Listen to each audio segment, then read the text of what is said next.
Good morning, afternoon, or evening from whenever or wherever you are watching this video from. I am Jack Adamus and welcome back to episode 2 of the Bottom 14. Before we get into this week's video, please do like, share and subscribe.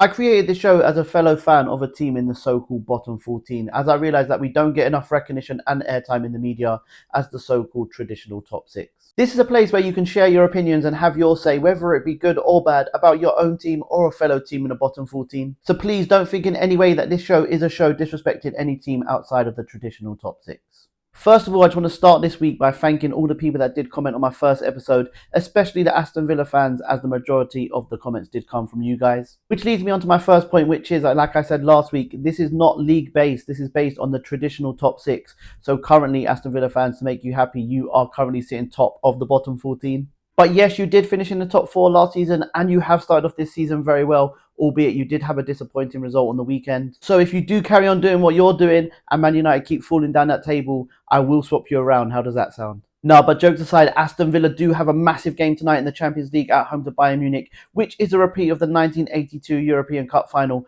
which Aston Villa did end up winning 1-0. What would you do to win tonight? But it is going to be a massive ask. With former Premier League stars like Harry Kane, Michael Olise, João Paulinho, and even the manager Vincent Kompany coming back to the West Midlands to try and spoil the Villa party. But Unai Emery has a great record in European football, and Villa Park will definitely be rocking tonight, so you just never know. I am wishing you the best of luck tonight, Villa fans, and hopefully you get a positive result. Up the Villa. Brighton and Nottingham Forest both lost their unbeaten starts to the season this weekend. After drawing against each other not this weekend but last weekend, they was going into game week 6 still unbeaten. But that will change this weekend with Brighton losing away to Chelsea, which I can only describe as an awful defensive display. They was playing a criminally high line that cost them that game. I even tipped them up this weekend to beat Chelsea. But let's see how they bounce back from that defeat, in which could be a fascinating game this weekend against an informed Tottenham side. With both teams playing such a high line, we could end up seeing a cricket score in that one. Forest lost their unbeaten start to the season at home to Fulham, in which wasn't the best games by any means. There was only 3 shots in target in the whole match,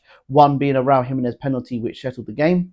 I called it before the game. I said Morgan Gibbs White would be a massive miss in the middle of the park, and if he had played it, it would have probably been a very different game, as he has got a 45% shot accuracy so far this season, with 11 shots and 5 hitting the target. He also puts in a shift defensively, recovering possession 5 times per game in the 5 games he's played so far this season. And it'll be interesting to see how Forest fare this weekend against Chelsea with him back in the side.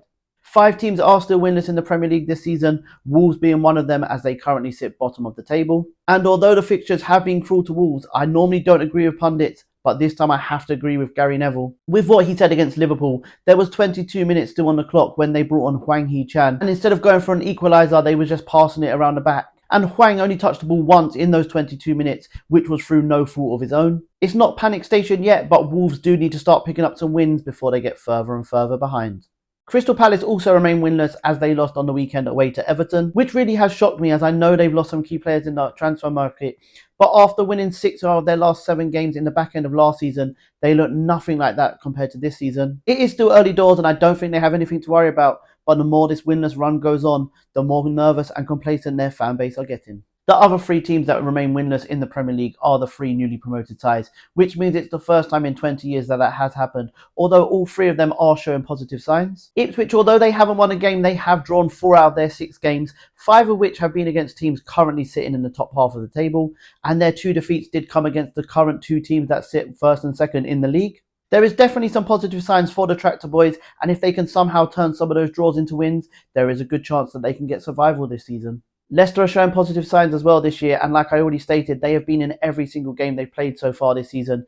Even last weekend, they came back from 2-0 down at the Emirates. But unfortunately for them, they did end up conceding 2 injury time goals and ended up losing that game 4-2. They are showing positive signs, but they do need to show improvements if they want to try and stay in the league this season.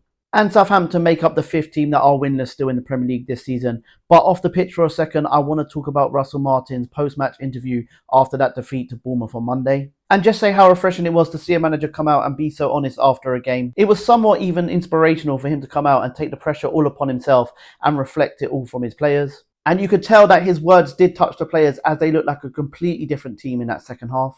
The signs are there for Southampton, they just need to be a bit more aggressive with their play. They have lost 5 games and drawn 1, but they have had more than 60% possession in 4 of those games. So if they can keep that possession-based football, but just be a bit more dirty and aggressive off the ball, I feel like they can start picking up some wins this season. Everton ended their winless run this weekend with the W against Crystal Palace, which they could have easily arguably lost after an abysmal first half performance. Branthwaite is back in the team now, which is a massive positive for them, but in that second half they look like a completely different team, with Dwight McNeil getting a brace. And he is still only 24, which shocked me because he just seems to have been around for years now. And I have a question for Everton fans here and football fans here.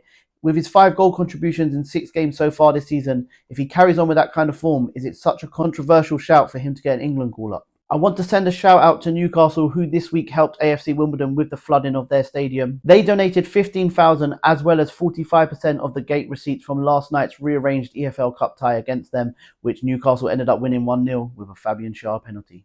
Surprise package so far this season, Fulham are currently sitting 6th in the Premier League and are on a 5-game unbeaten run. But they have a massive task ahead of them this weekend as they travel to the Etihad. If they could pick up a point there, it will show me how serious they are this season. A lot of pundits are throwing around the word Fulham and European football together, and although they have got the same amount of points after 6 games as they did last time they qualified for the Europa League, I think it's too early in the season to throw them in the conversation for the European spaces. Brentford and West Ham played out a 1-1 draw in a London derby. Brentford, after scoring in the first 23 seconds of their 2 previous games, they got a late goal in this one as it took them 37 seconds to open the scoring in this one. Now, jokes aside, congratulations to Brentford, who made history this weekend as they were the first team in Premier League history to score in the first minute in 3 consecutive games. West Ham equalised in the second half through Thomas Souček, a player of which for some reason splits the West Ham fan base on whether he should play or not. West Ham fans, what do you think about that? You can have your say, you can comment below. Honours were shared in this one, and Lopetegui would have definitely been the happier manager of the two. Bournemouth's 3-1 win over Southampton on Monday was overshadowed at the fact that Southampton remain winless. Football fans and pundits didn't give enough credit to Bournemouth and how good they actually was in that first half. They could have easily gone into the first half with even more than the 3 goals they did score. I said that Evan Nilsson will get his first goal for Bournemouth this weekend, and I was correct there. I also said that once he gets off the mark, he will continue scoring. I'm guessing Bournemouth fans are hoping for that to come true too. Thank you very much if you are still here at the end of my video. I really do appreciate the love and support I've been getting from you guys. Please do continue to like, share, follow, but most importantly, please subscribe to the YouTube channel. Also, comment below as much as you like, whether it be good or bad about your football team, as I need to be as interactive with fans as I can for this show to work. I'm also going to put the link to my Instagram in the description below, so please feel free to message me on there with a voice note, even a video call if you want to talk about your club. And remember, if you don't shoot, you can't score. Bye guys, enjoy the rest of your week.